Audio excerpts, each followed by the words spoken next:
Okay, I have with me today the world famous Gerald Celente. Gerald, there is so much going on in the world, and I need somebody like you that understands trends and world events to help me and my community decipher what's really going on. Thank you so much for coming on today's show. Oh, thank you for having me, and thank you for all that you do to put so many great people on to help the people know what in the world is going on, what to do, and what's next. I very much appreciate it. Well, thank you for that. You've helped introduce me to many of them, so I give you credit for that. Really quick before we jump in, I'm going to put trendsjournal.com down below in the comments section. Also, my newsletter and this month's giveaway. But let's just go ahead and jump right in. I know your time is valuable. As I see it, the world and the United States presence and authority or hegemony is changing rapidly under Joe Biden. Peace deals and old alliances that used to depend on United States diplomacy and the US dollar are now being handled by China and Saudi Arabia and others. Where is the United States and the United States dollar heading, in your opinion? Well, on our April 4th cover of the Trends Journal, it's Death of the Dollar. And then there's a tombstone, and it says, "Rest in peace, in God we don't trust." The dollar, it's over. The United States became the nation that our founding fathers fought against. We became Great Britain. The sun never sets on the British Empire.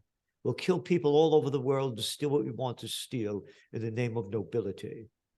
We're going to bring freedom and democracy all around the world, America says. So we're going to invade Iraq. You think we invaded Iraq because the major export was broccoli? We're stealing the oil from Syria. Oh, we're getting those ISISes as well. We became what they became. And when you see what happened to the UK, the United Kingdom, their pound dissolved after World War I because of all the wars that they fought. And America's done the same exact thing. And the world is tired, outside of Europe, of United States hegemony, be it on the military end or the economic end. How could America say, listen, I want all those commodities based on dollars. I'm in charge. No. Bretton Woods is long over. This is a whole new world. World War II is ancient history for young people. It was what, 77 years ago. You're not the leader of the world anymore. And so they have had it with the dollar. They've had it with America. The BRICS are uniting against the United States as well. And here is the story, and it's very simple. It's all about interest rates. The higher interest rates went, the stronger the dollar got. Now, remember, the interest rates went up from zero, and they created trillions and trillions and countless trillions of dollars of debt to fight the COVID war. And now what do we have? A $30.7 trillion debt level. When you put the real numbers in, it's about 280 trillion. But we'll stay with the 30.7 trillion. And now you raised interest rates. Now you got to pay more on your debt.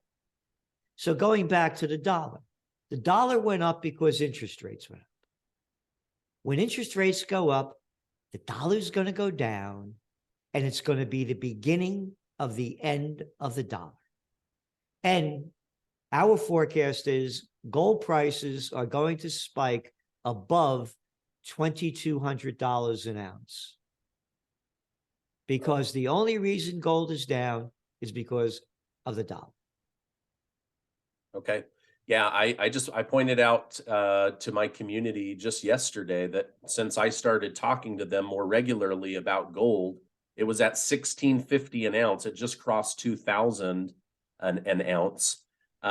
So yeah, things are definitely changing rapidly. Now, do you see there's been people like Andy Schectman and others that are saying once the US dollar dies, as far as the petrodollar, that all these dollars are going to flood back in and we're going to experience hyperinflation? Or do you think that's going too far? Where do you sit with that? Well, the inflation will keep going up as the dollar keeps going lower, because what do we export? Our exports are only about manufacturing exports only about what, 11 or 12%. So we got to keep buying stuff from other countries, and so the weaker the dollar is, the more it costs you to buy the products. And so that's going to be part of it. And yeah, inflation is going to keep going up as the dollar keeps going down. And again, the dollar is going to go down when, even if they pause interest rates in early May, the dollar is going to go down. And if they raise them 25 basis points, yeah, it'll be positive for the dollar for a bit, for just a short bit, because our other forecast is they're going to definitely lower interest rates before the 2024 presidential reality show. They do it all the time. Okay. The guy running for president. I mean, look who the Treasury Secretary is. Janet Yellen. What was the last job? Oh, she was the head of the Federal Reserve. All right. So they're going to do what the government that's in charge now, the Biden administration, they lower interest rates and they'll try to do everything they can to boost the economy up before the elections. They do it all the time. And again, inflation as the dollar goes down. Now, do you know, just so my listeners and myself understand, does somebody in Janet Yellen's position, do they do that because the sitting president that gave them their job applies pressure? Or is it just an unspoken thing that, hey, we want our team to keep, being at the head of the pack? Who makes that decision? Is it unspoken or is it spoken? It's spoken. George Carlin said it. It's one big club and you ain't in it. It's a crime syndicate. They steal our money. They're too big to fail. And they start wars. They're murderers and thieves. So let's go back to Janet Yellen. Again, her last job was the Fed head. What am I, 6 years old? I got the Fed running the country. They took her from there and now she's our Treasury Secretary. Oh, and by the way, I will say this to your face, along with little Jerome Powell. You're either stupid or you're liars, because you kept sending out your crap for almost 2 years that there was no inflation, and saying what people like myself in our magazine say, this inflation is real. Oh, no, you're full of baloney. We are the Feds. We are the Treasury Secretary. It's only temporary. Oh, no, it's only transitory. How could you believe anything coming out of their mouths? It's a crime syndicate. This is against this country, that we have a Federal Reserve, number one. It was brought to us by another murderous bastard, may he rot in hell, who gave us World War I, Woodrow Wilson. He gave us the federal income tax and the Federal Reserve. The banksters are in charge of our nation. Oh, it's going to be Easter time. Oh, yeah, Easter time. What happened Easter? Well, about like on a Wednesday, the Prince of Peace became violent, got a whip, and drove the money changers out of the temple. 3 days later, he's on the cross. This was one of the covers of our Trends Journal back in 2012. This is when the banksters were taking over big time, making up stuff like quantitative easing, the bailouts. Only the names have changed. Goldman Sachs, Citi, Wells Fargo, JP Morgan Chase. Criminals? How about JP Morgan Chase convicted of 5 felonies? Hey, I'm Jamie Dimon. We don't go to jail. No. Oh, we rigged the precious metals market. A criminal act. Convicted. Oh, we only rolled, for a couple of years. It's a crime syndicate. They're going to do everything they can to keep making more money for the bigs and for themselves. End of story. Again, they invented a quantitative easing. Didn't teach me that in economics 101 or graduate school. Never heard of it before. Oh, we'll make up any crap we want. How about negative interest rates over there in Japan and Europe? Yeah. Speaking of criminal organizations, OPEC Plus will be cutting oil production by, I believe, around 1 million barrels of oil per day. How's that going to affect gas prices at the pump? And is this a global move, or is this OPEC with Saudi Arabia and Russia using oil as a weapon against Joe Biden's presidency? No, it's the bottom line. They know that things are slowing down. You're seeing it in the numbers coming out. You saw the job openings were, the worst since 2000 and February 2021. The new job openings was under 10 million. Oh, 2021 February, when they had everybody locked down and freaked out. Those lousy numbers. Look at the PMI index. You're looking at one piece of data after another. Consumer spending going down. So it's supply and demand. So they're cutting back supply because they need to make money. That's all they care about. And they also, again, forget about gas prices over here, what it's going to do to Europe. Because their energy prices are skyrocketed already. Look what's going on in the UK. Well, they're playing around month after month, inflation over 10%. Energy prices through the roof. And now they're going to go higher. So no, this is a catastrophe right in front of our eyes. It has nothing to do with Biden or anybody else. It has to do with the bottom line, because that's all it ever is. Like I said, you'd think we would have invaded Iraq if their major export was broccoli, or Libya, or Syria. They're stealing the oil. Or you remember United Fruit?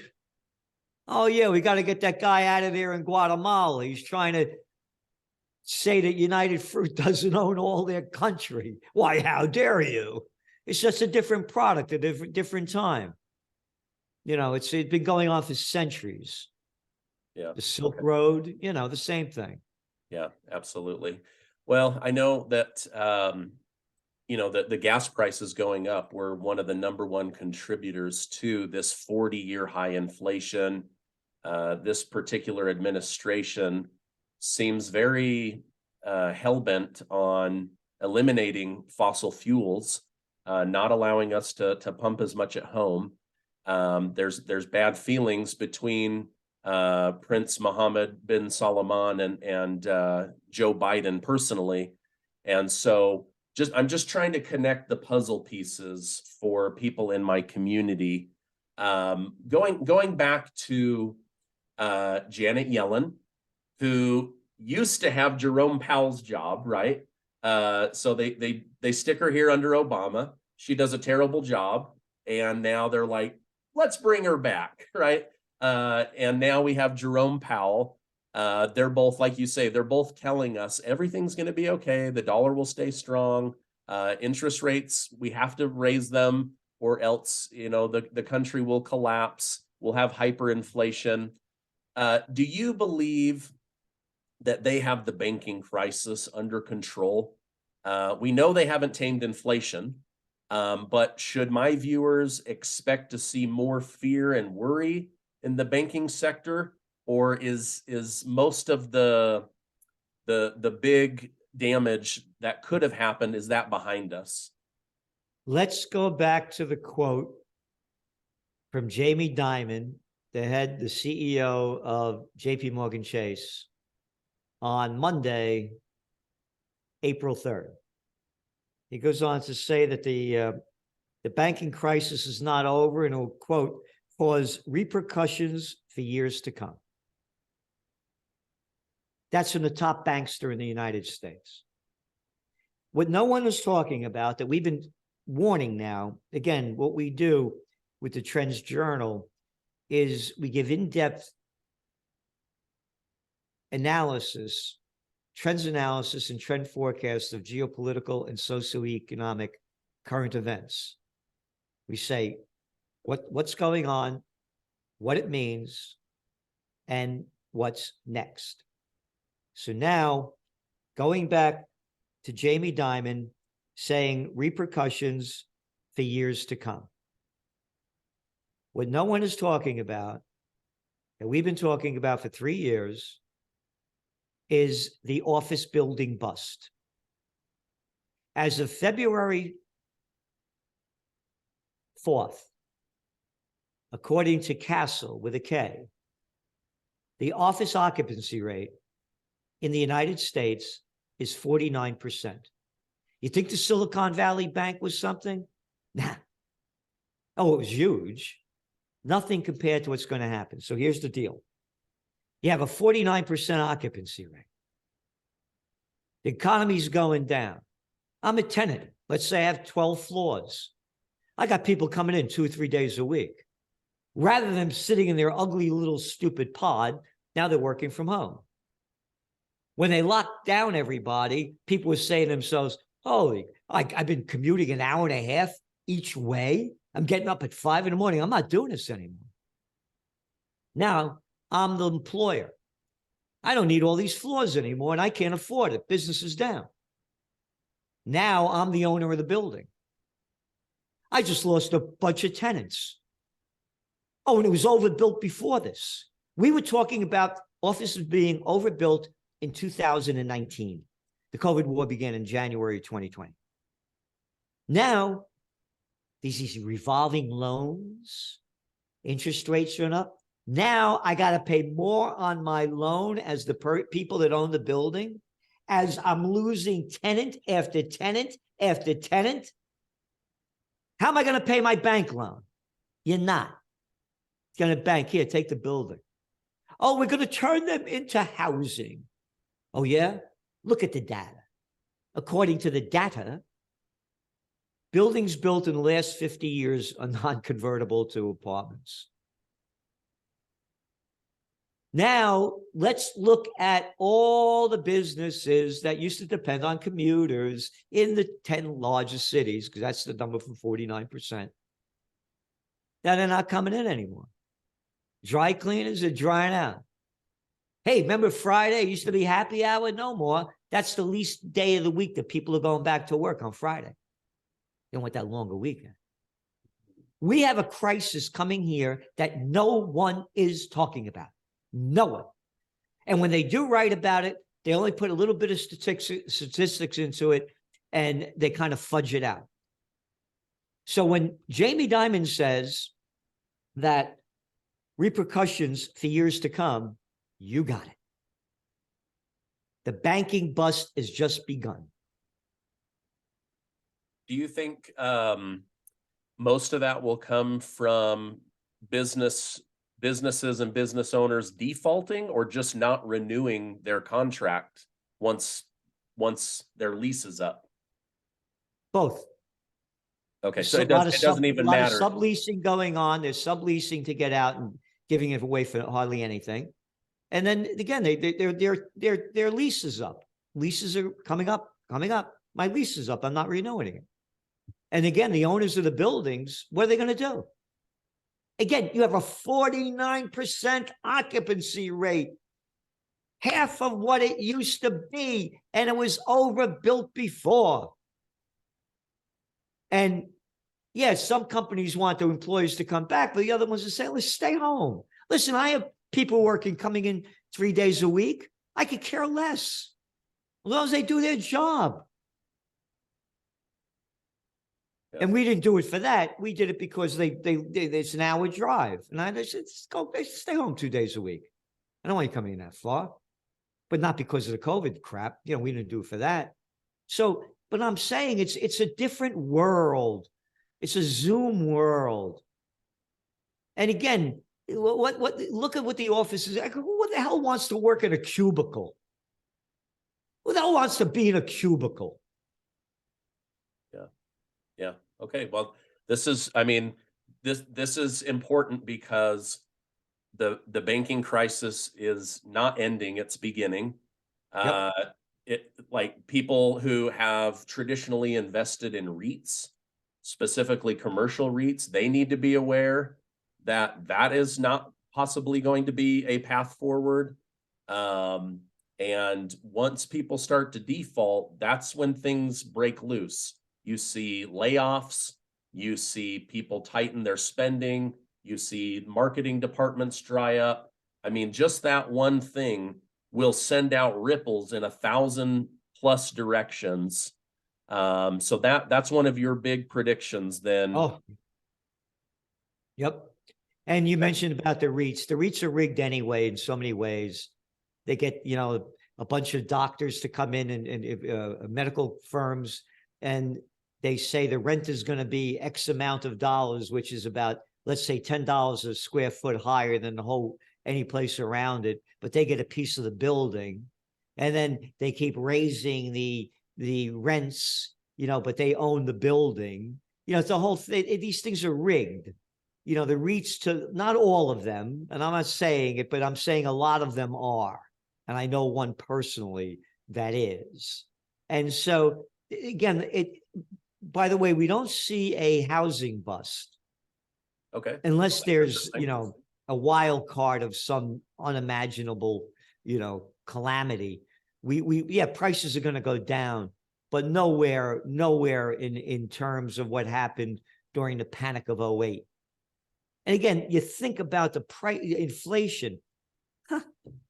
I moved to Rhinebeck, New York, which is like, now they call that the Hamptons of the North, Southampton, and then there's Rhinebeck up in the beautiful, valley up there. It's just gorgeous on the Hudson River in the Hudson Valley. I bought 38 acres of land, 3 separate parcels in 1984, 16 acres, 10 acres, and 8.5 acres. And the 8.5 acres had an old house on it, like an 1880s, small little one, had to redo the whole thing. $28,000. What's the average price of a car now? $48,000. $48,000.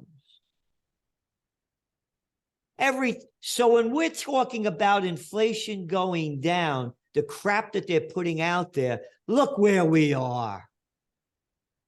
You're making $100,000 a year. It's not enough. It's at a height.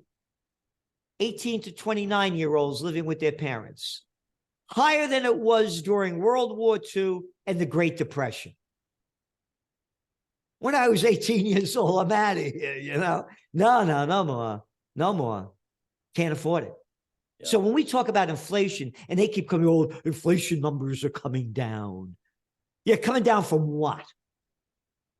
Coming down from what? Yeah. Everybody is up against a lot. And I do worry.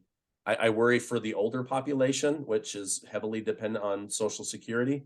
I also worry for millennial and younger. That's like, how are they going to afford housing? How are they going to, get a job? Like right now, I think less than 10% of America makes over $100,000 a year. And yet, if you don't, it's like, how do people afford to live in America anymore? It's not America, it's Slavelandia, and all we are plantation workers.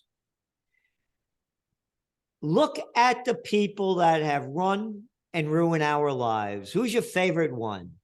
I like Jimmy Carter. Oh yeah, the peanut farmer that allowed interstate banking. Before that, it was banned. It was only intra-state banking, so the bigs couldn't take over everything. Yeah, that's Jimmy Carter. You mean when the Bank of America was only in California?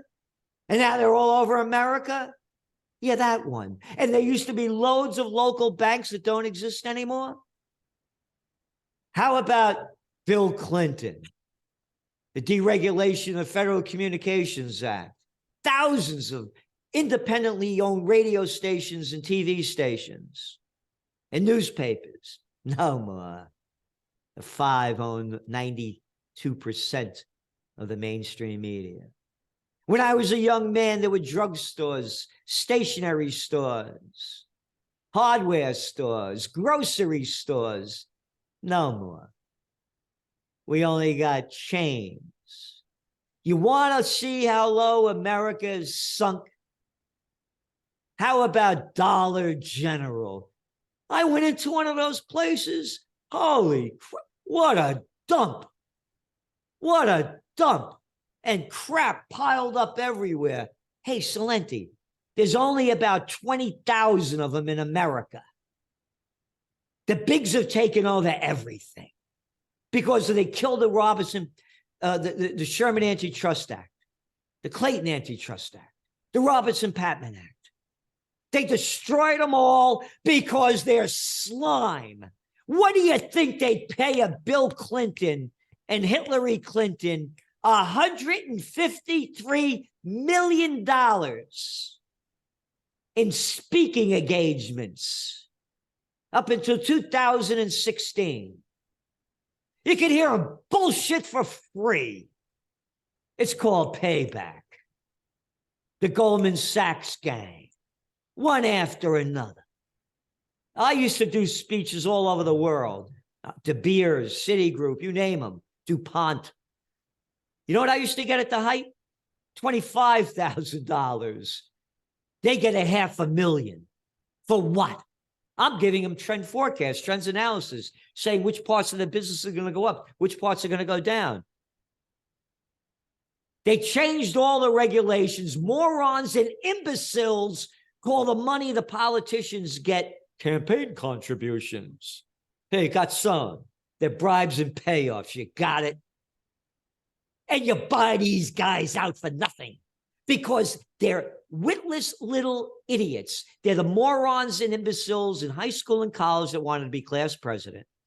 All they do is suck off the public tit. You can buy them off very, very cheaply. I was the assistant to the secretary of the New York State Senate at 26 years old, right at the top, eating shrimp cocktail with Malcolm Wilson. My boss was a great guy, Al Abrams, the majority leader. I was right there at the top. My buddy's wife became the lieutenant governor of Pataki.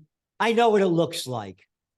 These are the dumbest, ignorant, arrogant little pieces of scum that you could invent. We don't need any politicians. Close down Congress, close down your governorships. We don't need any more laws from you little clowns to tell us what to do, while all you do is suck off the public tit. That's the way I feel about it and know about it. Yeah. Final question. I appreciate you coming on. The president of Belarus is a longtime friend and ally of Russian President Vladimir Putin. However, recently he's expressed to the media his worry about a world war escalating into nuclear interaction. Is this a Putin ally stoking fear in order to help Putin control a narrative? Or is Lukashenko genuinely expressing a warning and concern for the state of the world?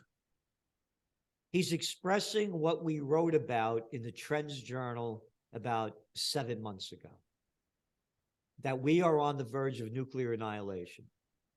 And it's going to happen with either a false flag event or a nuclear exchange or a nuclear power plant getting blown up, whatever. Yes, we're there.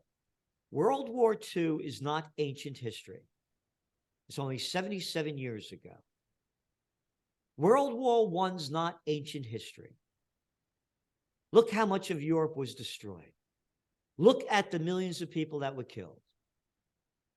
I read John F. Kennedy's speech to the students, graduating students at American University, June 1963, all about peace, all about peace. He goes on to say, out of Kennedy's mouth, that no country suffered more during World War II than the Soviet Union. Over 20 million of them were killed. He said their land, their factories, their homes, their farms were destroyed from Chicago east. That was the equivalent. He said we don't agree with them. They're a different country, but these aren't bad people. He said, we have to unite for peace, because if we don't, and if we confront the Soviet Union, the world will be destroyed in 24 hours. That's his words. You have evil, demonic people in charge of our lives. I'm totally opposed to Russia's invasion of Ukraine. I totally understand why he did it. Wrote about it as it was happening in 2014 in your Trends Journal, when it used to be the quarterly, of the United States overthrow the democratically elected government of Viktor Yanukovych in Ukraine. Article written by Dr. Paul Craig Roberts, former Assistant Treasury Secretary under Ronald Reagan. I'm totally opposed, totally understand it. But look at America. You like the Afghan war? You like the Iraq war? Let's go back to the Afghan war and show you how easily people march off to war. Before the war on terror began, the dot-com bust happened. Again, warned about it in the Trends Journal back then. .com this, October 1999. The NASDAQ was crashed before 9/11. 9/11 happened. We're going to get that guy Osama bin Laden dead or alive. 88% of the people believed it. And then they created a new fake real estate market. We have evil, demonic people in charge. They could care less about our lives. They are evil. By their deeds you shall know them. This is not only Easter time coming around this time, Passover, the Muslim holidays. What God do you believe in? Tell me the God that you believe in that believes in war.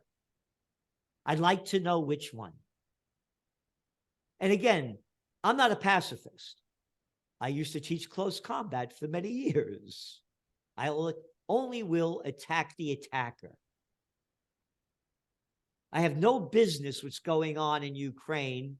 It's been going on for centuries between these two countries. And as a patriotic American, I believe in the founding fathers like George Washington. A real man, cat crossed the Delaware, that guy. Not these little boys that couldn't fight their way out of a paper bag that we have as presidents. Yeah. His farewell address, warning the American people, do not come involved in foreign entanglements, particularly in Europe. It's been going on for centuries, and we're not going to fix it. The only thing that we are interested in is our nation. One nation under God, it used to be. Again, I don't know what God believes in war, so it's no nation under God for me. So that's the way I see it. Nuclear war is on the doorstep if we don't stop it. And by the way, I'm having another Peace and Freedom rally up here in Kingston, New York on May 27th, Memorial Day weekend, at the Four Corners of Freedom, John and Crown Street, the only place with pre-Revolutionary War stone buildings on each corner, 3 of which I own. And I'll have Judge Napolitano up here, John Whitehead from the Rutherford Institute. He'll be here. We'll have music, entertainment, food, vendors. It's free. You come up here. I'm putting my money in my heart where my mouth is and my spirit is. And I'm fighting for peace on earth, because united we stand, divided we're going to die. We have, by their deeds you shall know them. Again, look at all the wars. One war after another. Murdering millions, and costing us trillions. Thank you so much, Gerald, for coming on. You are a wealth of wisdom. You have your Trends Journal has seen the events that are coming. This is why I like having you on. If people want to get more information, become a subscribe member of your newsletter, is trendsjournal.com the best place to do that? That's the place to do it. And of Okay. course, they could see, our Trends in the News podcasts on the Trends Journal or the Celente channel on YouTube. Okay, And great. again, thank you so much for what you do and the people that you have on. And you are uniting the people.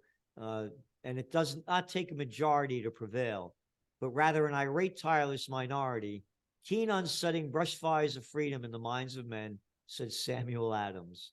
And we are that irate, tireless minority. And one more thing, people say, Celente, you get angry. You're right, I'm angry. St. Thomas Aquinas said, those who are not angry when it's justifiable to be angry are immoral, because they are not angry when it is morally right to do so. That's a paraphrase of what he said.